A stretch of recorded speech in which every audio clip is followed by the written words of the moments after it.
2 minutes still. Yeah, it's all right. I was just said I sit down. Stuff up, right? We're unmuted. I think so. Yes. I think Griff got it that she did before. So. I think that's Rivka, you can see that. All right. I'd like to welcome Jola Vollmer, who's going to give a talk entitled Pregnancy as Potentiality. So over to you, Jola. Thank you so much for that introduction. I'm delighted to have been invited to speak here at the BUMP workshop. And yes, as you already have said, the title of my presentation is Thinking Pregnancy as Potentiality. And as Amber also said, I will speak about unwanted pregnancies and also infertility. So just feel free to leave the room if this doesn't feel good for you. After a brief introduction to the topic, I will suggest that feminist debates about pregnancy should be expanded to include the aspect of potentiality and focus more on the ability to become pregnant. In order to explore pregnancy as potentiality, a deeper understanding of the concept of potentiality is required. In my master's thesis, on which this presentation is based, and which I am currently extending as part of my PhD, I undertook a feminist rereading of the concept of potentiality in Aristotle and Martin Heidegger, which I will briefly outline here. I will then say a few words about feminist phenomenology as theory and method. My study of the concept of potentiality forms the basis of my phenomenological analysis of pregnancy as potentiality. Finally, I will summarize my findings and discuss the advantages of focusing on pregnancy as potentiality for current social debates. In my master's thesis, I analyzed the ways in which the topic of potentiality has been addressed in feminist debates. I showed that pregnancy as potentiality is sporadically addressed in feminist theory. For example, Antje Schrupp, a German political scientist, uses the term reproductive difference to describe the fact that some people can get pregnant and others cannot. She argues that this difference, due to various reasons, is often ignored in social and political debate, but also in feminist theory. This is a mistake, however, because reproductive difference has always been an implicit part of the political discussion. Pregnancy brings unchangeable biological differences to light, and it is a fact that the consequences of pregnancy are very different for the pregnant person and the person carrying the sperm. One can walk away, the other cannot. But what are the reasons for the lack of engagement with pregnancy in the feminist discourse? Antje Schrupp suggests that the lack of preoccupation with pregnancy is due to the discourse being led and shaped by people who cannot get pregnant and to Western culture's aversion to the physically wet. She argues that the women's movement avoided discussing the role of pregnancy in women's oppression because it justified centuries of oppression. Silvia Federici suspects that the fear of supporting pro-life activists or naturalizing femininity is where there has been insufficient focus on pregnancy and reproductive difference in feminist discourse. In this talk, my aim is to illuminate the autonomy of the state in which pregnancy is experienced as potentiality, rather than to consider pregnancy as a phenomenon primarily in terms of its actualization. I want to emphasize that pregnancy is not only an ability, but also a possibility in the lives of people who are capable of giving birth. It is a possibility that they have to respond to. The following quote from Adrienne Rich gives a first impression on how pregnancy is individually and socially important even before it's actualized. The woman's body, with its potential for gestating, bringing forth, and nourishing new life, has been through the ages a field of contradictions, a space invested with power and an acute vulnerability, a numinous figure on the incarnation of evil, a horde of ambivalences, most of which have worked to disqualify women from the collective act of defining culture. As mentioned above, I believe that the ability to get pregnant has not been fully addressed in feminist debates. In particular, there's a lack of systematic research on the bodily affective experience of this ability and how it relates to the link between femininity and fertility.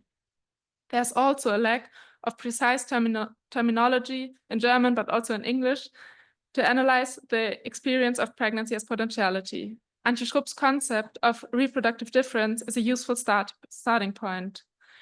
Another one is that Adrienne Rich occasionally uses the term pregnability, which, as I think, means being vulnerable to attack, in her work of Women Born to refer to the ability to become pregnant. I think this is a very useful term too. And I want to propose that the concept of potentiality is also helpful to understand this experience. For my examination of the embodied experience of pregnancy, intersectional and queer approaches were particularly insightful. In 1994, Black feminists in the United States developed the concept of reproductive justice out of a critique on the liberal concept of pro-choice. They raised the question of whose pregnancies are desirable and whose are not, and problematized discrimination and unequal access to healthcare. They also emphasized the importance of having children in good conditions and free from violence. This concept focuses on those whose potential motherhood or parenthood is seen as illegitimate, abnormal, or dangerous. Anti-natalist programs to violently prevent certain pregnancies and birth, for example, through repressive sterilization campaigns and the promotion of long-term contraception, are also addressed. Experiencing violence and discrimination is also central to dealing with pregnancy from a queer perspective. Additionally, in most queer relationship constellations, it is not possible to become pregnant by accident. Pregnancy is therefore often preceded by a number of negotiation processes, determining who is involved, who has what legal and social responsibilities, and whether there are sufficient financial resources. I therefore propose a body-centered and deconstructivist update of feminist debates on pregnancy. Two questions were at the center of my master's thesis. How is pregnancy as potentiality being politicized, and how is pregnancy as potentiality experienced individually? For the Aristotelian distinction between logical and real possibilities, the terms possibility and potentiality are used in the reception of Aristotle. While a logical understanding of possibility can arise purely from our thinking, real possibilities arise from reality. Potentialities are determined by their factual capacity, which is neither impossible nor necessary to realize. What is possible in reality is only partially determined. It may, but need not, become real, and whether something becomes real depends largely on whether the capacity is used to actively affect change. According to Gösta-Gantner, a particular feature of Aristotle is the separation and simultaneous intertwining of possibility and reality. In his view, this is evident in the fact that for Aristotle, the existing includes not only reality, but also unrealized alternatives to the existing. The question of whether a capacity is real, even if it is not actualized, has never been actualized, or will most likely never be actualized, is also essential when considering the phenomenon of pregnancy. The ability to become pregnant is real and has individual and social significance, whether or not a person ever becomes pregnant. Moreover, it is only when a person becomes pregnant that it becomes clear whether or not she actually has the ability to get pregnant. In this respect, only the realization of the potential confirms the presumed ability, which can always be non-existent. It is therefore not only the pregnancy, but also the ability itself that must be understood as a potentiality.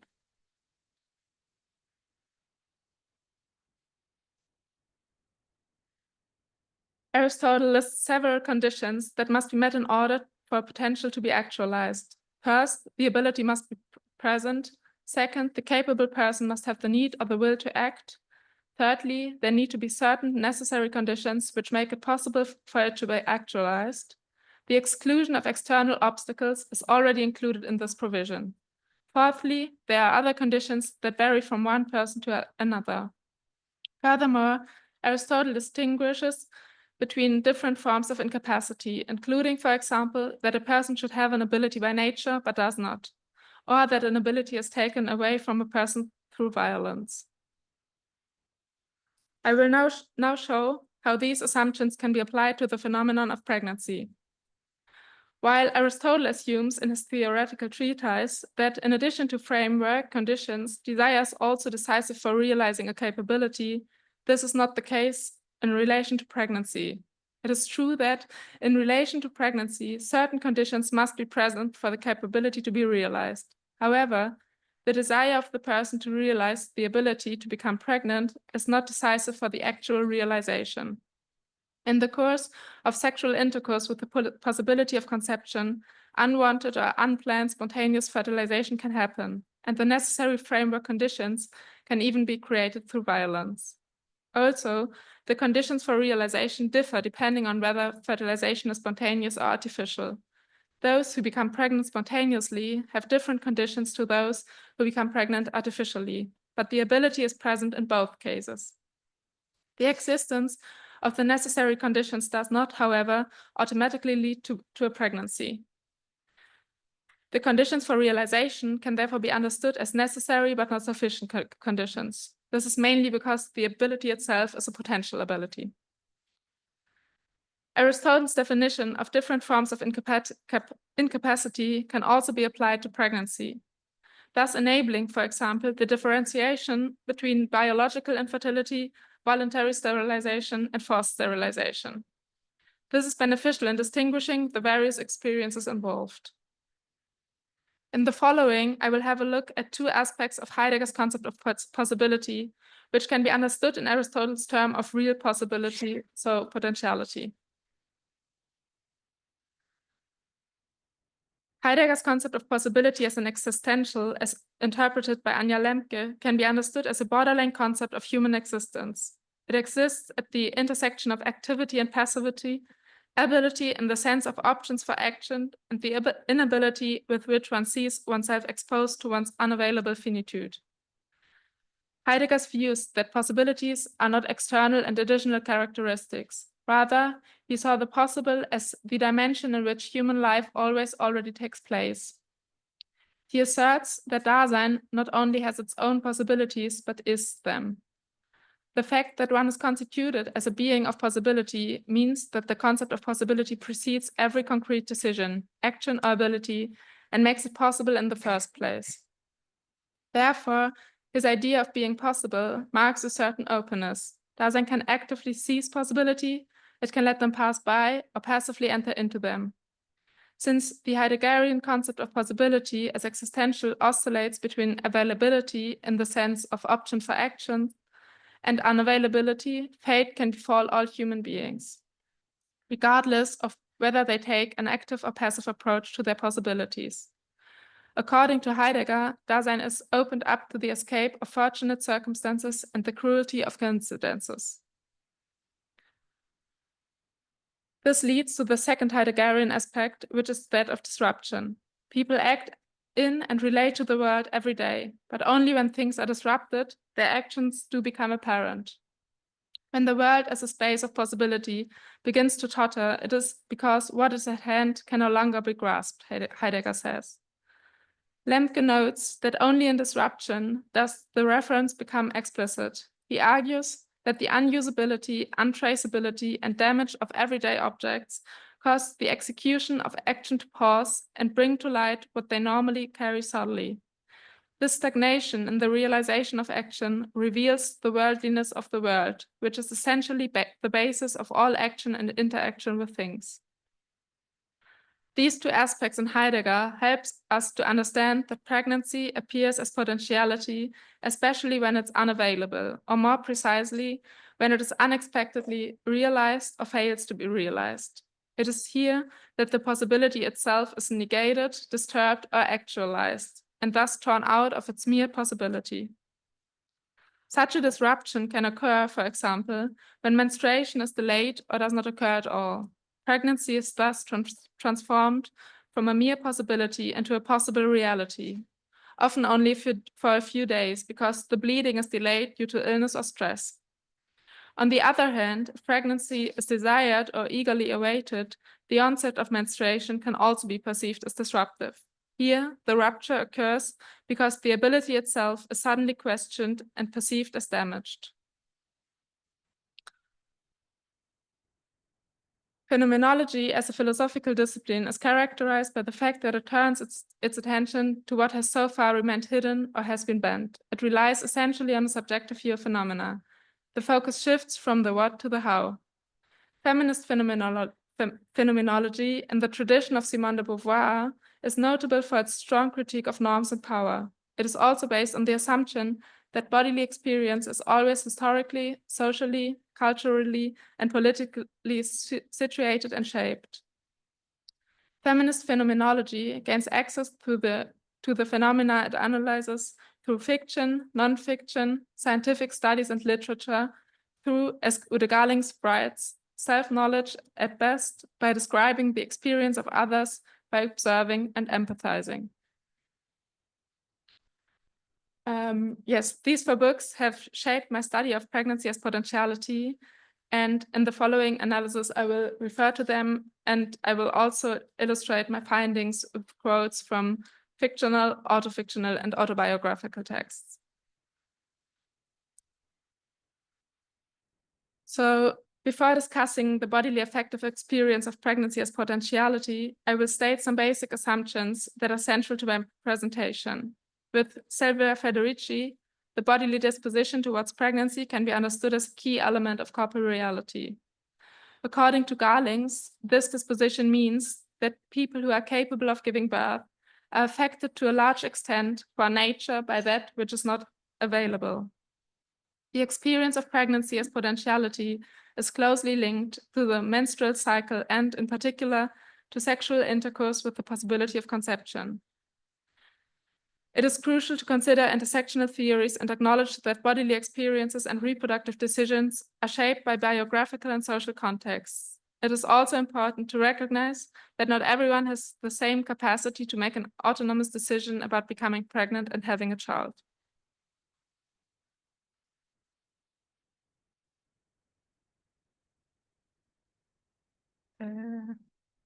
Yes. Pregnancy is often experienced by people of childbearing age as a mere possibility that they have to deal with. Particularly in the case of sexual activity with the possibility of conception, the use of contraceptives and contraceptive strategies is a common way of preventing pregnancy. The problem is that, in a way, you can't anticipate the experience, especially of the first pregnancy, because it is epistemically difficult to anticipate this fundamentally new experience. Moreover, pregnancy as potentiality already has social consequences because the bodily experiences associated with it, from menstruation and menstrual pain to pregnancy, abortion, childbirth, and miscarriage, cannot be properly integrated into capitalist economizations. The complexities of the menstrual cycle are also reflected in the lack of medical research into the effects of medication on the body capable of childbearing. In addition, the discursive link between femininity and the ability to bear children regularly leads to the attribution of pregnability. Even before a person of childbearing potential is actually pregnant, when it is assumed that a person can become pregnant, they experience oppression and discrimination. The linking of femininity and fertility also leads to errors in the attribution of reproductive abilities, which often go hand in hand with incorrect gender attributions. For example, trans women, trans men, inter and non-binary people, people with disabilities, and cis women can be affected by being ascribed reproductive abilities they do not possess or being denied reproductive abilities they do possess and are therefore subject to inadequate medical care and discrimination. But even those who cannot become pregnant feel the social roles manifested because they are not taken seriously in their role as parents. The following quote from Simone de Beauvoir illustrates once again the relationship between sexuality and pregnancy and the associated contraceptive strategies and concerns. At the time of Beauvoir's writing, the pill was not yet available. Certain countries have officially adopted scientific methods of contraception. In nations under Catholic influence, it is practiced in a clandestine manner. Either the man uses the coitus interruptus or the woman rids her body of the sperm after intercourse. These forms of contraception are frequently a source of conflict and resentment between lovers or married couples. The man dislikes having to be on his guard at the moment of enjoyment. the woman detests the disagreeable task of douching. He is resentful of the woman's too fertile body. She dreads the germs of life that he risks placing within her. And both are appalled when, in spite of all precautions, she finds herself caught. The experience of pregnancy as potentiality is structured by its unavailability, but pregnancy is also experienced in its unavailability, and this is particularly evident in moments that can be understood with Heidegger as moments of disruption. For example, when a pregnancy is suspected but not yet confirmed or revoked, or when there's a desire to become pregnant, but this does not materialize in the expected period for health or social reasons. Suspected pregnancy is often accompanied by anxiety, either fear of pregnancy or fear of not becoming pregnant and the associated fear of being diagnosed with infertility. The moment pregnancy is suspected, pregnancy changes from being a mere possibility to being a possible reality. Where suitable contraceptives are available, pregnancy can be prevented with reliability. However, even with reproductive medicine, the onset of pregnancy cannot be predicted. Despite reproductive technologies, the physical event remains subject to chance. There is no guarantee of pregnancy, or that a person will never become pregnant in their lifetime. In addition, reproductive technologies are only available to a small proportion of people of childbearing age, as they come at a considerable cost and are not available worldwide. Home pregnancy tests have been available since the late 1970s. Since then, it is possible to use them to determine a pregnancy privately. Pregnancy tests help gain certainty about one's own physical condition. €3. That's roughly the price of the cheapest pregnancy test in a drugstore. €3 and a little p costs the entry into the world of certainty. Not a bad deal, really. 1 blue line for not pregnant, 2 blue lines for pregnant. So simple, so not at all simple. Every day, some people plead for the absence of another blue line. Every day, others hope for its appearance. What's an absolute nightmare for one person is the greatest happiness for another. Either way, the result is often greeted with tears. Hardly anyone will react with a shrug of the shoulders. So, to think of pregnancy as a potentiality is also to think of it in terms of its realization. A person who is capable of giving birth may become pregnant in the course of their life, wanted or unwanted, consensual or violent. Whether or not the ability to become pregnant is realized in the course of a lifetime is shaped by situation, culture, and society, and depends on many other factors. For some population groups, the realization of a pregnancy tends to be made more difficult.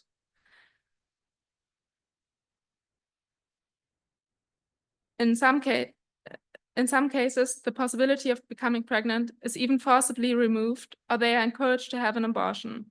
Many people of childbearing age are thus denied the opportunity to make a self-determined decision for or against having children.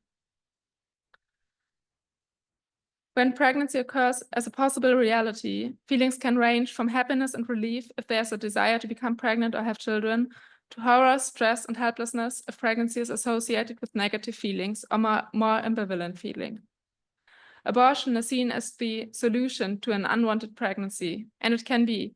However, the experience of pregnancy cannot be undone. The decision-making processes that take place before an abortion are described in very different ways, depending on the person and the situation, as a lengthy negotiation process with a great deal of uncertainty or as a clear decision. There are also cases, however, where unwanted pregnancies are carried to term because abortion is not an option. In her text, Being Torn Towards a Phenomenology of Unwanted Pregnancy, Caroline Lundquist looks at how the experience of pregnancy and the relationship to the fetus are shaped by the circumstances that led to the pregnancy. Her focus is on the bodily affective experience of unwanted and denied pregnancies that are nevertheless carried to term. She describes how wanted and unwanted pregnant women differ in their relationship to the fetus. For the pregnant subject who never positively accepts her pregnancy, the sense of splitting subjectivity can be radically unlike the experiential mother-child differentiation of chosen pregnancy Iris Marion Young describes.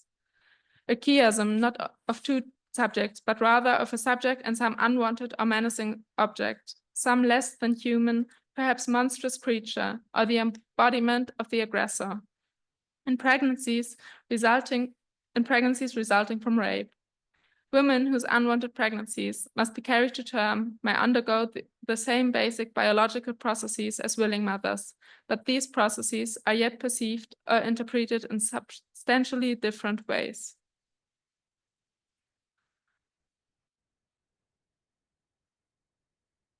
Throughout the course of life, pregnability is experienced differently by people, both physically and affectively. With the onset of menarche, the reproductive difference that has been present since birth becomes a physical ability. From this point on, the person in question can theoretically become pregnant. Menarche is experienced in a very ambivalent way, with feelings of shame, fear, and disgust on the one hand, but also feelings of pride and power on the other. The first menstruation is further associated with negative connotations due to the risk of premature motherhood. Knowledge is an important factor in dealing with menarche. It is necessary in order to integrate the corresponding physical processes into everyday life and to counteract fears and stress. Here too, the link between femininity and fertility creates difficulties.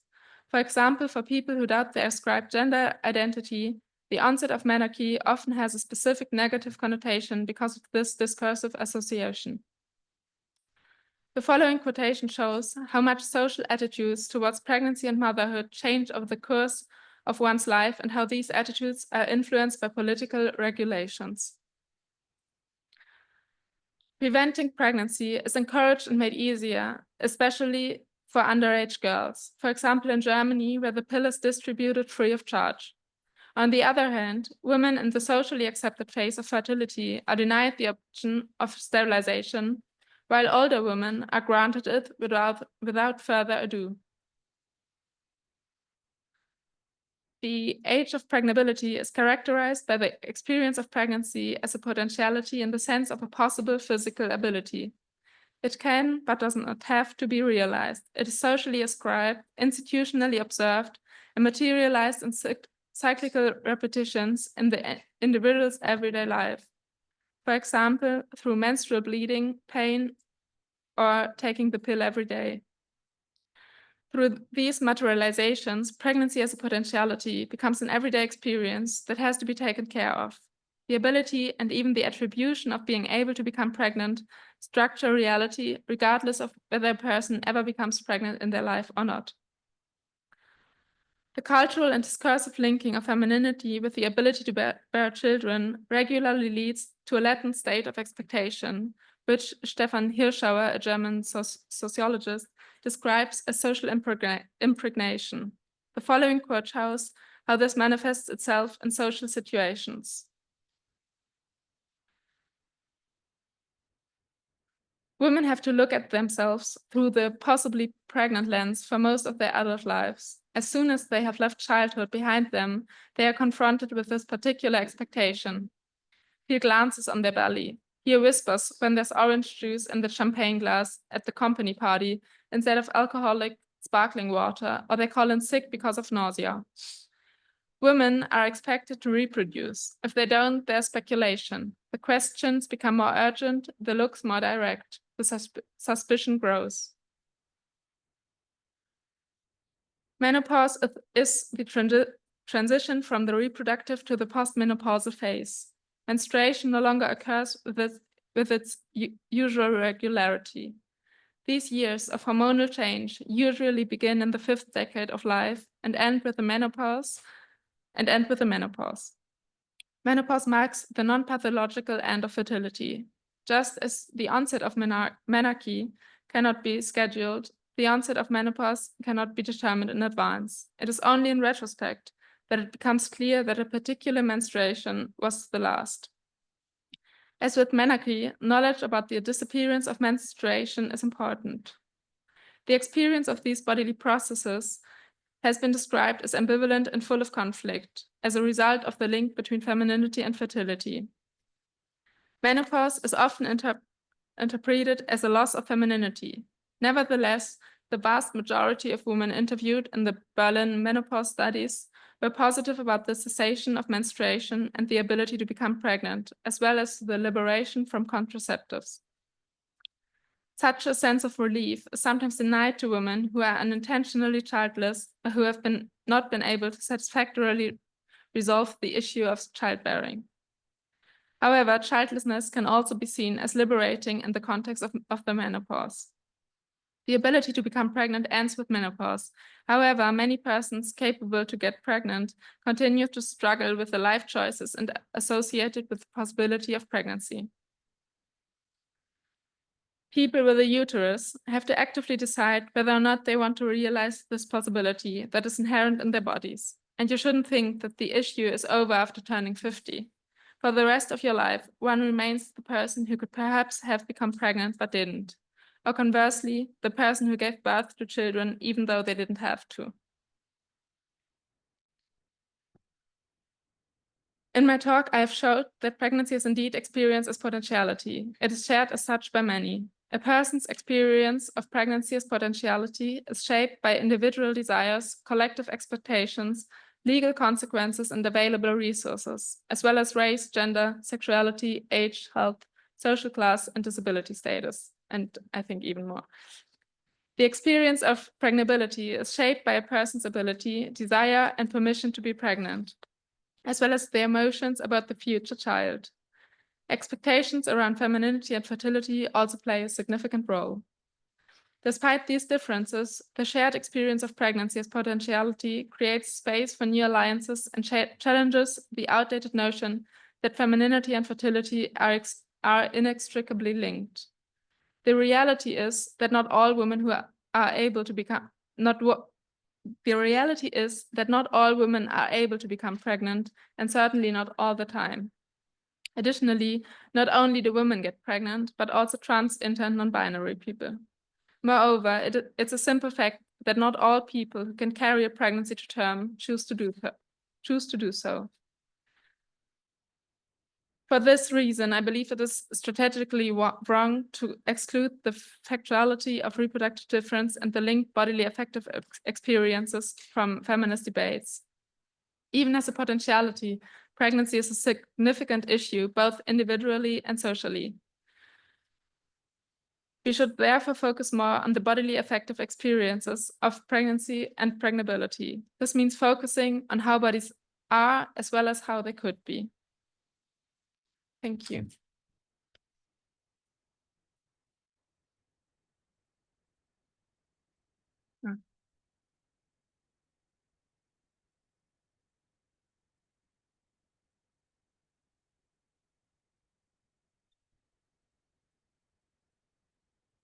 Thank you. That was great. I have more of a clarificatory question about pregnancy as potential to become pregnant, as opposed to pregnancy just being pregnant, right? Because, so when someone is traditionally pregnant, has a fetus, is gestating a fetus, they then lose the ability to become pregnant. Mm-hmm.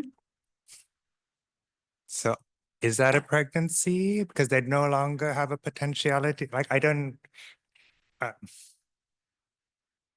understand.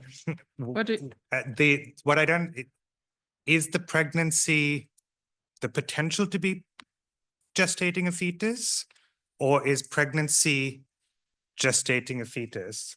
Because if pregnancy is gestating a fetus, then gestating a fetus disables your potential to gestate another fetus, right? So equivocating between potentiality and the actual process, yes, is confusing to me. So I think it's very interesting, this point that they lose the ability to get pregnant when someone is actually pregnant.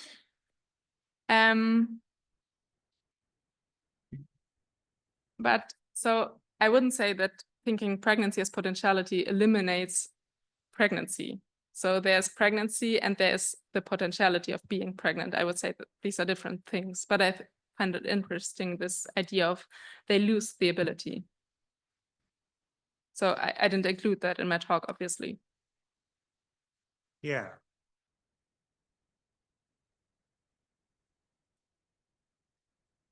Finger? Thank you. I thought that was great.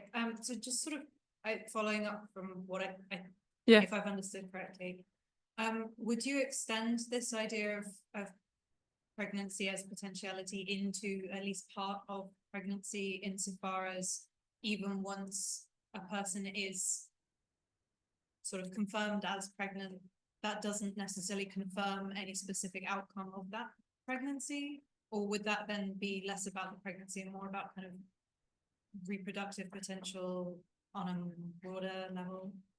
Yes, maybe you could say that if you think of pregnancy as potentiality, also the live birth, what Amber talked about, is not like sure. So a pregnancy doesn't have to result in live birth. It could also very often results in stillbirth or miscarriage. So I think, yeah, that is an interesting point. That this potentiality is also like in the actual state of pregnancy, you also have this potentiality where something can happen but doesn't have to. Thank you. All right, another finger, yeah, let's go ahead. This uncertainty and how this relates to the phenomenology. So in a sense, I want to understand how impactful is the phenomenology over the physical account. Let's take, for example, the 2 weeks that have to pass in order for the test to be like Accurate. You got it. You have to wait 2 weeks before the test. So you don't know whether you're pregnant or not. Would you say that what is happening inside of the body is what determines whether you're still in the pregnancy possibility, or would you say that the very fact that you still don't know, so you still perceive yourself as maybe pregnant, maybe not, is actually what is metaphysically yes, determined? Did you see my? Yes, I understood your question. I just have to think about it. So I think maybe what comes into this question is this idea of epistemology. So if you don't know that you're pregnant, you can't feel that you're pregnant, or you wouldn't feel like you're pregnant, like you wouldn't know that there's another object inside of you. I think this metaphysical question I would like open to the room and ask like the metaphysicist in this room to answer the question, because obviously, yes, I mostly do phenomenological stuff, but I find it very interesting because I think it's this, I was really thinking about this thing of uncertainty, unavailability, because it's very interesting, and this is the main part which I'm currently exploring for my doctoral dissertation, because I didn't really like laid it out in my master's thesis, because it just like would have yeah, it would have gone too far. So I already filled the pages, but I'm very I would love to hear from the others in the room if you have an idea on how this phase of not knowing that I'm pregnant but being pregnant is could be concepted in a metaphysical way. Do you want me to answer the question? You can say whatever you want. Oh, I can say whatever. Okay. Should I have the microphone? Yes. Okay. Although then we need to get this back to you, I think. Okay, yeah, thanks. I really liked that you were kind to, I think, grasp at something that I think, but this is purely autobiographical, is true of being growing up a female, is the living your life under the guise of the presumed possibility of pregnancy. And I'm not really in a position to judge, like you said, that's kind of overlooked in feminist feminist literature. I was kind of curious the rest of the room thought about it. But now I'm going to drill in some of the terms used. So immediately when you said potentiality, I thought, no, it's got to be presumed potentiality, right? Because I'm just going to use the word women here for females, even though it isn't entirely correct, but kind of, I think all women growing up, girls, will live under this presumed capability pregnancy. And of course, one thing that happens is that many of them find out later that they're not going to be pregnant, all that easily, or not at all. But they too still continue to live under this presumption that they would. And so that's one of the reasons why chosen childlessness, but also, like stories about infertility, subfertility are like so hard because everyone is there, sort of always presuming to be pregnant. But so on the one hand, I am now wondering, that my misunderstanding, in your discussion of what potentiality meant, was that notion of like presumed potentiality just part of your particular definition of potentiality? And also then how does that relate to the pregnability notion? And I can't remember, is there also a separate impregnability notion? Because the rich notion that has to do with violence and there's you also live your life under as like a rapeable entity, right? Rapeability is another thing that you always like kind of that they're not the same, the rapeability, but in some cases they're connected. So we had a number of terms being used here, and I wondered what exactly they meant and how they were connected and how they were distinct. And one issue there as well is the notion of presumed potentiality is, of course, highly social notion, right? It's a kind of a cultural, at least if I understood you correctly, right? I mean, this is like a cultural expectation or rule designation that's why I sort of presume floats somewhat free of what I'll call the biological notion of whether or not you're capable of pregnancy. So I just tried to understand whether I got these terms roughly right, or what I was missing and how they fit together. Thank you for the question. So, I mean, we start the microphone. Oh, yes. Thank you, Harriet.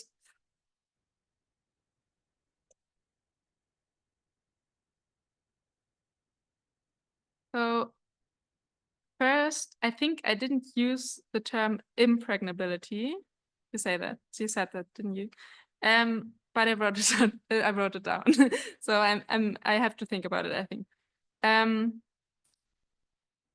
This concept of potentiality, I would say, always includes this presumed aspect, because you cannot know if you have it until you have like gotten pregnant, and even then you don't know if you can carry the pregnancy to term or not, or if you can do it another time.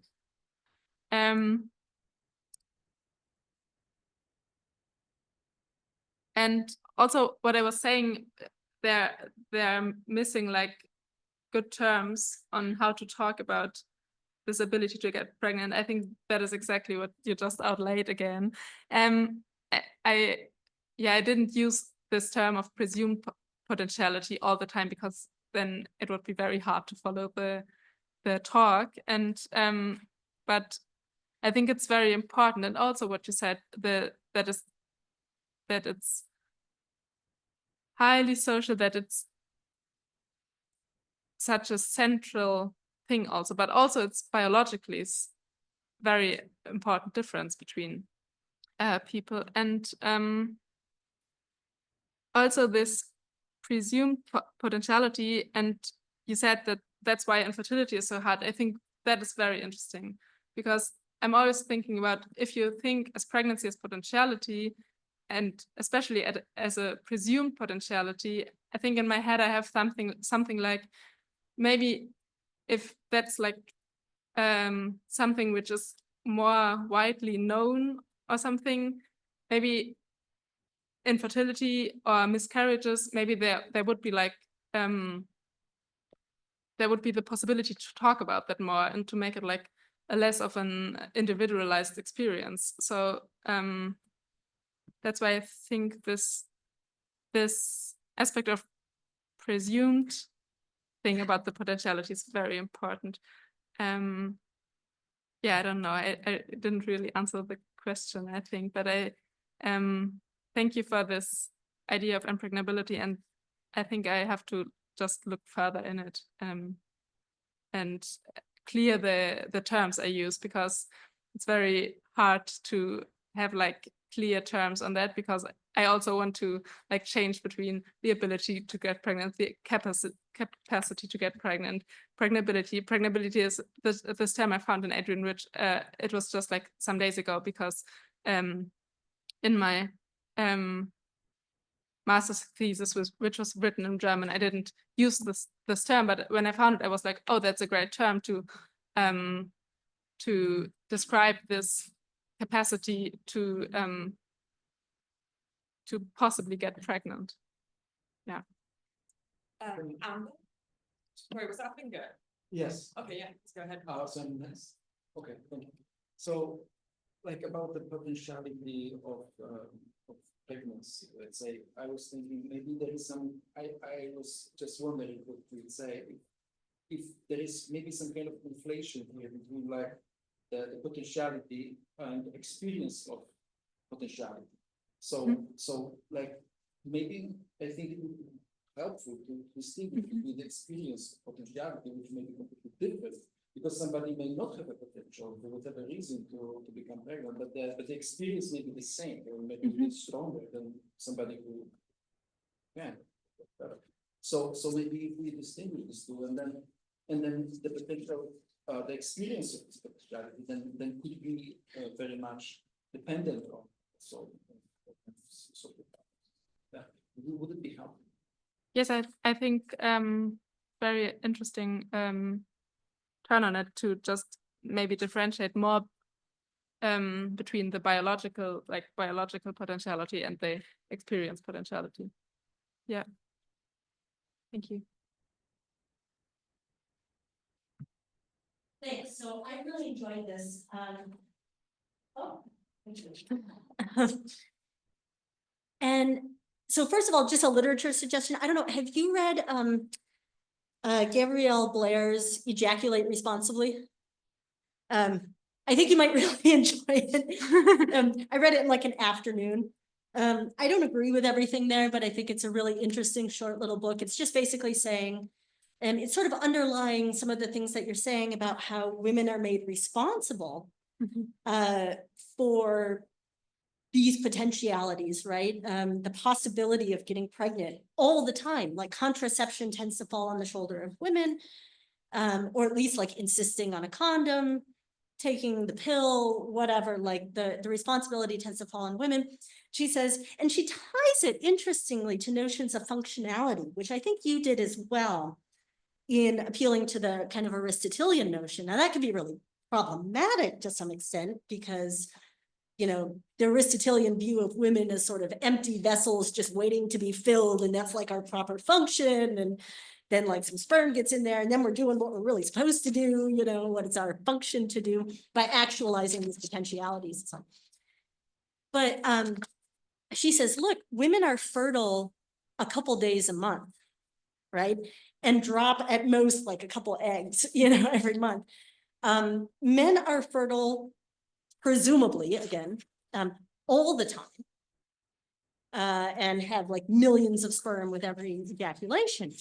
So the fact that the responsibility falls to the woman based on this kind of potentiality is really problematic compared to the male's potentiality to cause pregnancy, which is like much, much higher. And so I think it would be interesting to kind of think about the sort of, and you're already doing this, think about the social implications of what it means that like our pregnancy discourse is so heavily imbued with potentiality, but also what it is to be a woman is so heavily imbued with like potentiality talk, responsibility talk, and all of these kinds of things in ways that the man who is equally or more potential is not. Yes. Right. So that might be something to think about. But I think as a suggestion, I would say, I think some of the confusion here has come with the idea of pregnancy as potentiality. And I think there's a lot of different ways that you might understand that. One is like an identity claim, right? Pregnancy is a kind of potentiality. And that might be true, right? It might be a kind of potentiality, like the potential to create a live or to give birth to a live human being. Or something else. But I take it that what you're trying to do is to talk about the way that like our discourse and our concepts of pregnancy are just so heavily imbued with certain kinds of potentiality talk. And maybe that also then heavily affects our metaphysics of pregnancy. But also, you know, epistemological considerations come in, phenomenology and social considerations come in and are like even more fundamental or more important or something like that. But then my suggestion would just be to, like, if this is going to be a title in the future, make it pregnancy and potentiality, as opposed to as potentiality, to kind of disambiguate that notion, or go for the stronger pregnancy as potentiality, and then really lay out the ways in which our very metaphysics of pregnancy are imbued with this kind of, you know, both social and epistemological uncertainty and potentiality talk and stuff like that. But I think it's an interesting project. I think there's a like real, no pun intended, like real potential here for like, for something really interesting. Yeah, thank you so much for the comment. I'm always thinking about the title and also about like making it a bit, I don't know, better to understand. Also in German, it works, but it doesn't sound catchy. It's just like, okay, what is she talking about? So and I think, yes, I could think about pregnancy and potentiality. I think this, yeah, it's a good idea. And also, yeah, the other things, I think I can just agree with you. This problem of fertility and like contraceptives, it's just like a little bit crazy how it's happened. And also I know that a lot of people who are capable of giving birth are very strict on, they also want to be like the person who cares about that, but because you can never be sure if the other one is caring about it. So that's why the pill for the man or something, I think, is not really working, because it's a very, very intense trust relationship. Yeah.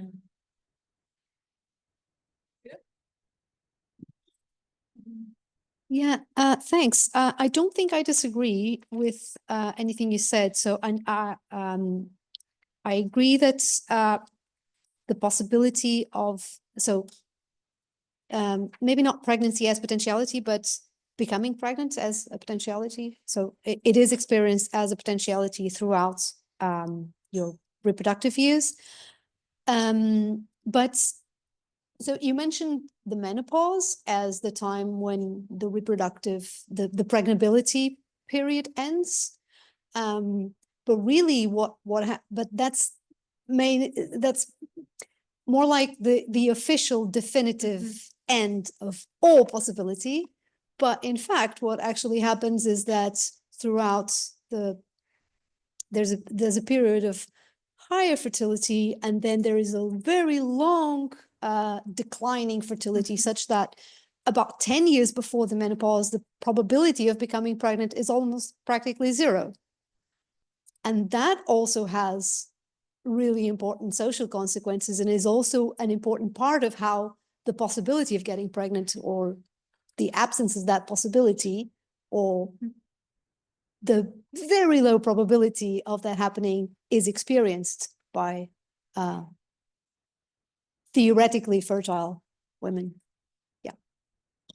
Thank you very much. It's yeah, I was just like, oh my gosh, yes. So I know it. I sure know it. Everyone talks about you as a person who can become pregnant. It's always like, should I be pregnant in the next 5 years if I want to? Should I be pregnant after that? Then some like I have these talks with with male friends who say, yeah, I think I want to have a child in 10 years. And I'm like, okay,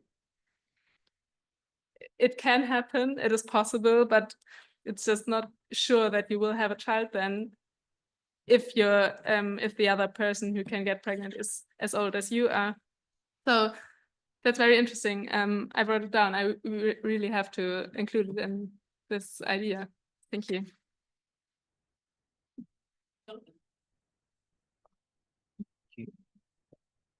Thanks. So maybe this goes back to the and potentiality, and maybe it's an unfair question given the conference we're at. But I just wondered how much of what you're talking about is pregnancy as potentiality and how much of it is parenthood as potentiality. I suppose that kind of pushes me in the direction of the male experiences of wanting to be a parent. Yes. Because quite a lot of it sounds like, I'm not sure how much of it requires pregnancy, Yes. So I think it would be great to include this concept of potentiality to other aspects like parenthood, fatherhood, motherhood. And also to include this potentiality and also the fertility on the other side, on the side of those who carry the sperm. So I think there's also it's also a very interesting topic. I didn't analyze it, so I don't know, but I think it would be great to do that. And yes. Thanks. Sorry. Okay, we have a lot of things in that, but we actually do not have time for any thinkers. Elsewhere, do you want to yield to one of the thinkers? Yeah. Okay, so I guess Margarita can have one thinker on this, and then we actually have to wrap up because we are getting Super down. quick. I just wanted to point out that in the case of men, there is an additional uncertainty issue, and which is that a male can actually be uncertain as to whether or not he has actually already become a parent, which is also which also has all sorts of social consequences, I guess. Yeah. Yes, thank you. All right.